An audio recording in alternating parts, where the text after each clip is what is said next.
ஒரு 20 வகையான விதைகளை கலந்துக்கிட்டு தோட்டத்துல விதைச்சிடுறாரு. அந்த 20 வகையான விதையும் 20 kinds of seeds அது அப்படி ஜெர்மினேட் ஆகி மேல வரும்போது ஒரு 60 நாள்ல மடக்கி உழுதுடுறது மண்ணுல. லோட்டா வெட்டரை வச்சுட்டு உழுறாரு. அப்போ 50 வருஷமா கெடுத்திருந்தீங்கனாலும் ஒரு 60 நாள்ல 2 மாசம் 3 மாசம் இந்த பூமியை மாத்தி காட்டுறோம். அப்ப என்ன 20 வகையான விதைகள்னா 4 தானியம், 4 பருப்பு, 4 எண்ணெய் வித்து, 4 வாசனை பொருள்கள், 4 உரச்செடிகள், 5×20. மறுபடியும் வளர்க்குறேன் பாருங்க.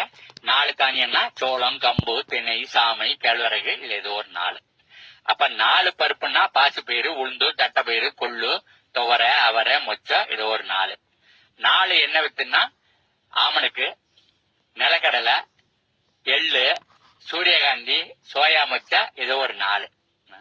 அப்புறம் 4 வாசனை பொருள்னா நம்ம 5.5 பெட்டியில சமையலறையில 4 தான் முளைக்குது. 1 கடுகு, 1 சோம்பு, 3வது வெந்தயம், 4வது மல்லி.